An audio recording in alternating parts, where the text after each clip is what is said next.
Bismillahirrahmanirrahim. Assalamualaikum warahmatullahi wabarakatuh. Oke, napa semuanya? Alhamdulillah, puji syukur kepada Allah Subhanahu wa taala. Salam buat yang kita Nabi besar Muhammad sallallahu alaihi wasallam. Allahumma shalli ala Muhammad wa ala ali Muhammad. Baiklah, napa semuanya? Semoga dalam keadaan sehat walafiat. Kita saat ini masih melanjutkan belajar daring dengan kondisi yang tidak memungkinkan kita tatap muka. Maka tetap semangat, selalu jaga kesehatan. Baiklah, kita akan masuk materi KD5, yaitu penyelenggaraan jenazah. Ini hal yang penting yang harus kita pahami. Karena nanti kalau ada meninggal saudara kita atau famili kita, maka kewajiban kita untuk penyelenggaraan jenazah. Yang jelas, hukum salat jenazah adalah fardu kifayah. Yang ada hukum itu fardu ain, fardu sendiri, contohnya salat wajib. Kemudian fardu kifayah adalah kewajiban bersama. Apabila sudah dilakukan sekelompok orang, maka lepaslah hukum bagi satu daerah atau kampung tersebut. Bila kita mulai, yang harus diperhatikan yang pertama di sini adalah bagaimana nanti penyelenggaraan jenazah. Yang kedua, hukum penyelenggaraan jenazah. Nah, Bapak tolong baca bukunya nanti untuk pemahamannya. Tadi sudah Pak jelaskan. Kemudian dalil penyelenggaraan jenazah.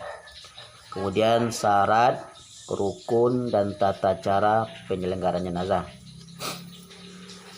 Yang pertama, apabila orang itu meninggal dunia, yang harus kita lakukan adalah memandikannya. Ini hal yang terpenting. Ada kemarin video yang viral, seorang perempuan dimandikan dengan orang laki-laki. Ini tidak boleh dalam keadaan apapun.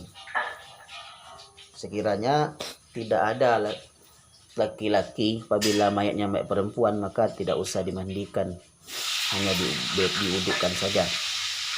Maka harus dimandikan. Maka memandikan mayat ini adalah familinya yang terdekat.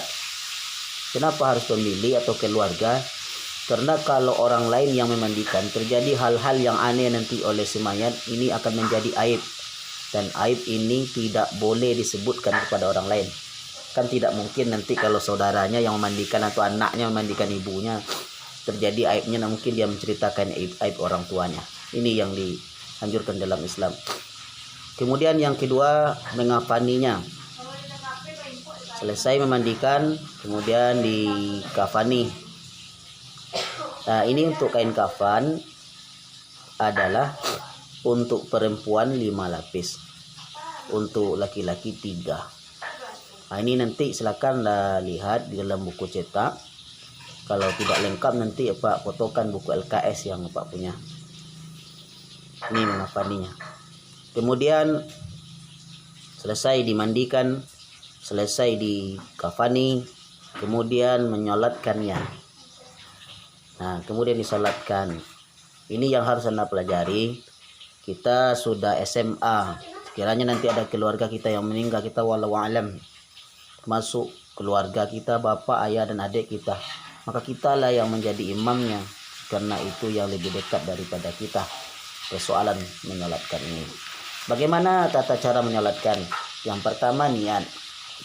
Niat ini silakan nanti Anda pelajari, dan boleh juga bahasa Indonesia. Yang jelas, rukun yang pertama adalah niat. Yang kedua, berdiri bagi yang mampu. Kemudian 4 takbir. Kemudian membaca surat Al-Fatihah.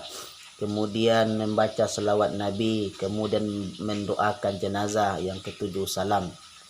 Nah, ini tata cara menyolatkan jenazah. Kemudian selanjutnya Pak, selesai kita mandikan, selesai kita mengafani, kemudian kita menyolatkannya. Jadilah anak yang berbakti kepada orang tua. Bukan menjadi kita orang yang pintar, sudah jelas. Jadi orang sukses sudah jelas. Tapi jangan sekali-kali ketika orang tua kita meninggal, ayah atau ibu kita, sanak famili kita, maka yakinkan dari sekarang kita yang menjadi imamnya. Kan tidak susah. Niat, sengaja aku niat salat mayat 4 takbir lillahi ta'ala. Udah. Kemudian baca surat Al-Fatihah, baca selawat Nabi, baca doa untuk mayat, baca doa untuk kita. Salam, selesai. Itu 4 takbir, kan tidak sulit. Nanti bisa dipelajari, lihat di video. Kemudian yang terakhir, menguburkannya.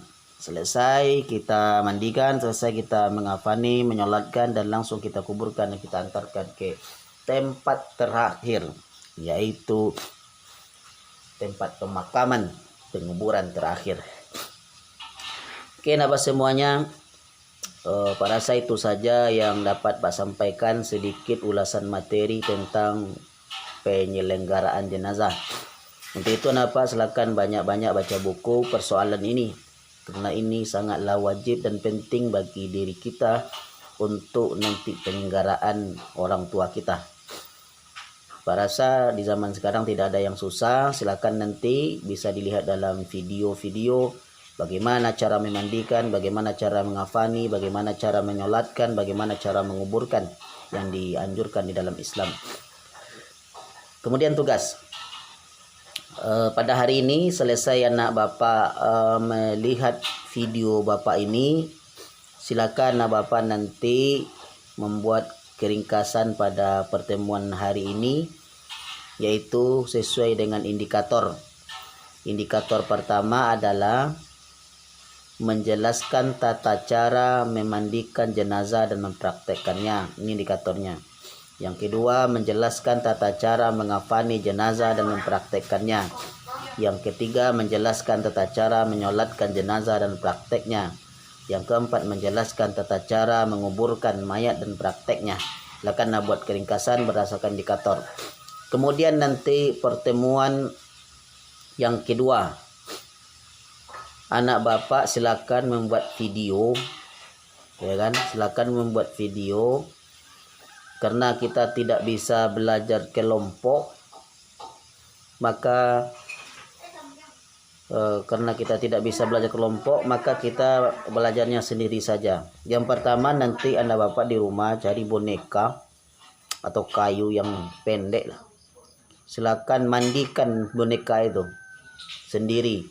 Ini buat video bagaimana cara memandikan, kemudian lanjut videonya satu, digabung saja cara memandikan sampai dengan cara mengafaninya. Beli saja kain kafan, satu potong saja, ya kan?